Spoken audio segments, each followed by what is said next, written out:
Alright, if you have not had time to write that down, you can do it with me. So, the first thing I want to find out is what is the difference between arithmetic and geometric? What does it mean to be arithmetic? Arithmetic, you add the same amount each time. So you add the same amount each time to be arithmetic. And geometric? Yes, you multiply the same amount each time. So if it is arithmetic, you will use these formulas. The first set of formulas is to find n, the nth term, n or d. So you can use that formula right there.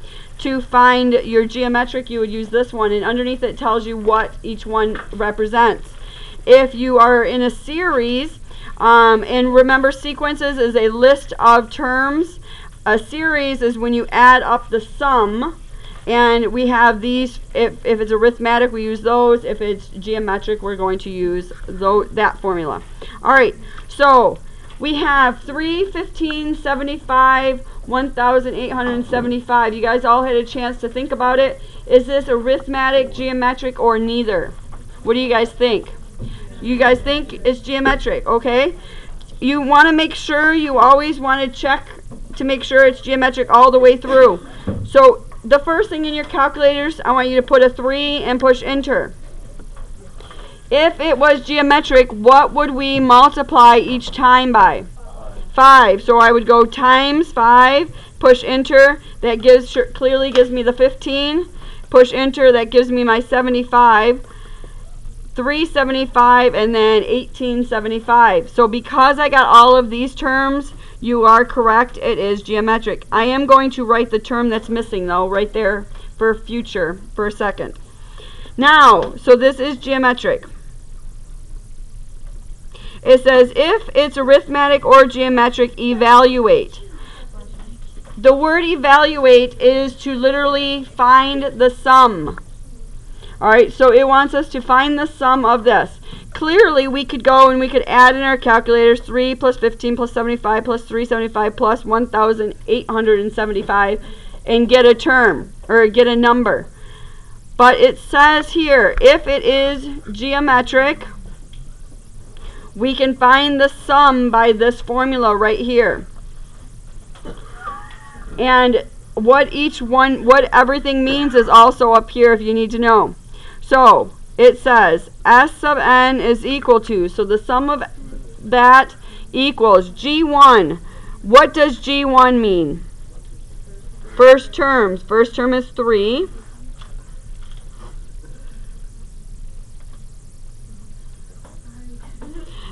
And then it says times 1 minus R. What is R? 5. Because R was 5. And then n. N is the number of terms. It says up there the number of terms. So n is the number of terms. So how many terms do we have? We have 1, 2, 3, 4, 5 terms.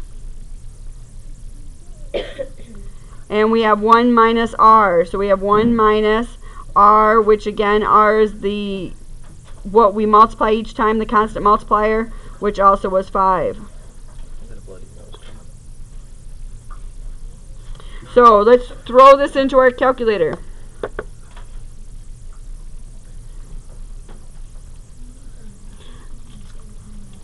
So I'm going to put in 3 times my 1 minus 5 raised to the 5 divided by, in my head, you either go 1 minus 5, which is negative 4, or put parentheses around when you do your answers. So you get 2, 3, 4, 3.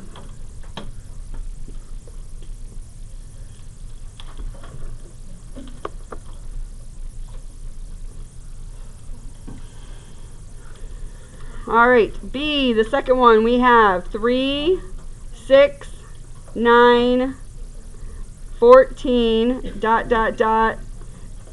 21. So the question is this arithmetic, geometric, or neither? So I want you to look at it. And if it was arithmetic, if it was arithmetic, if I put a 3, how would I get 6? I would add 3. And then I'd get 9, but 14 should have been, if it was arithmetic, it should have been 12, right? So this is neither, because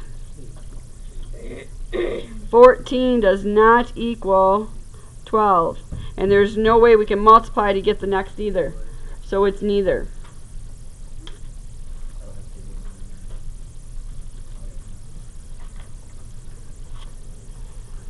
The integers 1 to 2,000. If I had the integers from 1 to 2,000, is this arithmetic or geometric? Arithmetic, because when you are adding, when you are counting, you are adding by 1, so it is arithmetic.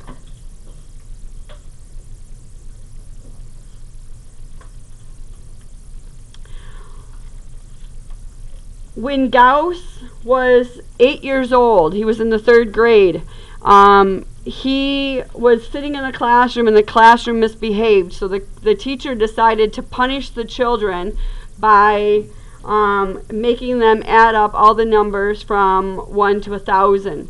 And she figured by 3rd grade, 8 years old, it should take quite a bit of time. It would give her some time, plus it would give them some quiet time to work. Well, when Gauss sat down with this, for some reason, most kids will go 1 plus 2 plus 3. But what Gauss did is he took and he said, well, what is 1 plus the last number of 2,000? And what is 1 plus 2,000? 2001. Then he said, well, what happens if I went 2 and I took 1 less than this? And I said that I'm going to go 2 plus 1,999. And what does that equal? 2001. And he did one more, and he clearly, he could see that it is also 2001. So what he said is if he took half of his list and he put it in the first column, and he took half of his list and put it to the second column, that they were all going to equal the same amount. So all he had to know is how many numbers were in each column, and then multiply that times what he got, and that would be the sum of all of his numbers. And so he quickly jotted down his answer, and he told the teacher that he had the answer. And she was quite amazed that he already had it, and she was actually in disbelief. Well, at the age of 20, he did prove his theorem, and that is how we got this formula right there. So to find the sum of any arithmetic, you have right here. So the n, remember, is the number of terms divided by 2, because you have 2 columns. And then you take your first and your last term, and that's how much it all adds up to. So we're going to find out how much it is from 1 to 2,000, adding up our numbers. So how many numbers are between 1 and 2,000? 2,000. Divided by 2, plus our first and last, which we already know is 2,001. So we just throw that into our calculator. So we have our 2,000 divided by 2 is 1,000 times our 2,001 gives us 2,001,000.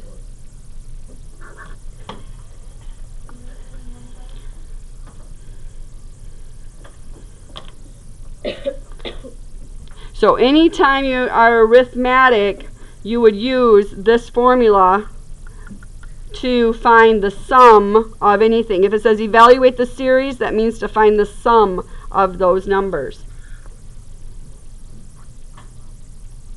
Anybody not have this? All right. Example 2.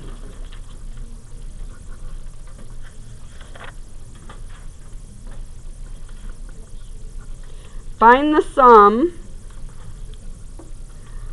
of the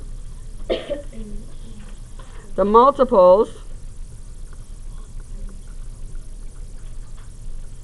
of 4 from 40 to 80.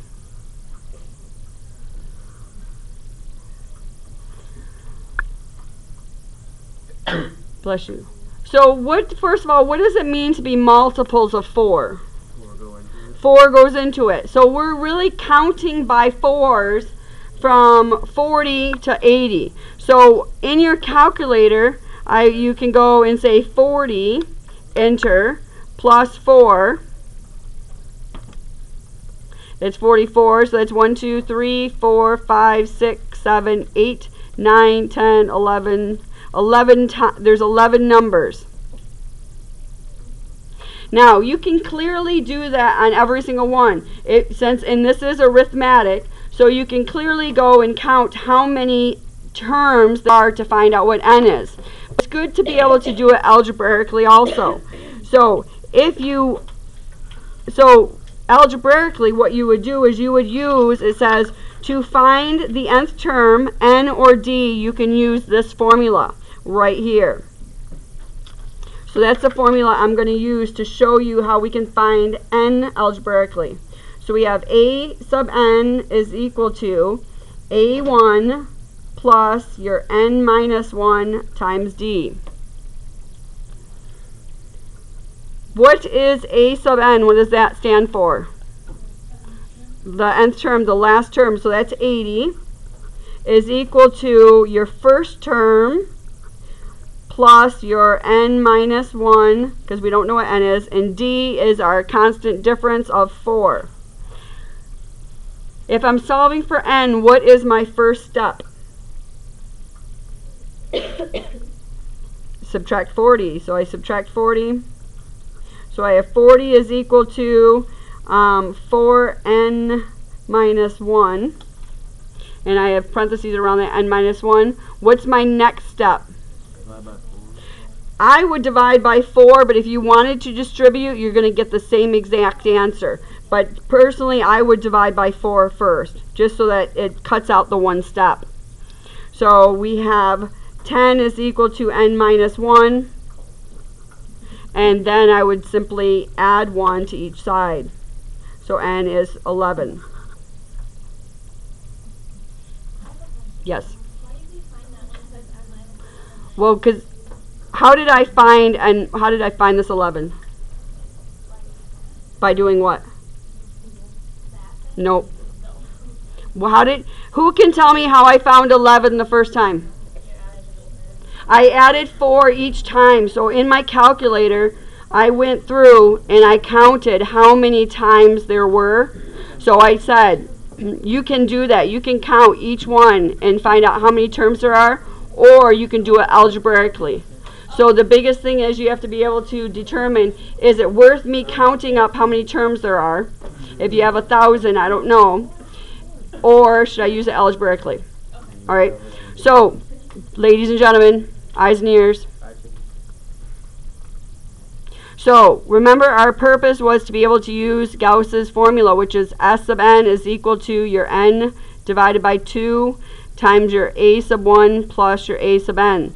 So, it says your number of terms, which is 11, divided by 2. First term was your 40, and your last term was 80. Throw this all into your calculator, you get a sum of 660. So that's our final answer.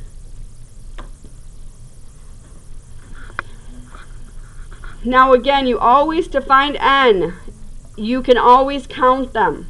However, I'm going to show you algebraically how to do it if it's geometric. Our last example, example 3.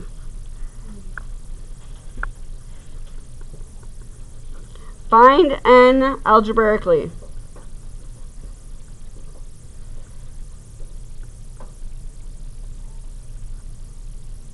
And our numbers were from the front 3, 15, 75, ... 1,875. Yep. So from the other side, does anybody remember what n was on this problem? 375. How many terms? We were missing 375 was in here. So how many terms do we have? We have 1, 2, 3, 4, 5. So n was 5. So again, you can always count how many terms there are, but if you ever need to do it algebraically, it's always good to be able to do that. It says here that to find nth term, n or d, you can use this formula. So it's geometric. I'm going to use this formula just to show you algebraically. So the formula is g sub n is equal to g1 r to the n minus 1. Our last term, our g sub n, was 1875. Our first term was 3. Our difference, 3 times what gave me 15 was 5, so r was 5 to the n minus 1. I want you guys to look at that and think about what you think my first step is to getting n by itself. That's what's my first step I have to do. Anybody know? Divide by 3 is correct. So we're going to divide by 3. So I get 625 is equal to 5 raised to the n minus 1. N is in the exponent. The coolest thing, I believe, that you learned in Algebra 2, hopefully you're taking on to your future math classes, is what? How can we solve? Log both sides. So we're going to log both sides, because this way we can't find out what n is. So we're logging both sides. So we have log of 625 is equal to, remember this guy can jump down. So we have n minus 1 log 5. And this is on your final exam, so it's kind of good for us to see it now and review it later. Divide by log 5. You put log 625 divided by log 5 into your calculator. You get 4 is equal to n minus 1, because that cancels. You add 1, so n is 5. Say it again. What does what say? What do you, n minus 1, what do you have to do to each side? Oh, no, you have to add. I know, but so, yep, you add 1 to both sides. So n is 5. So that is how you can solve it. Both of them, I showed you how you can solve it algebraically, but you can always count if you need to at this point.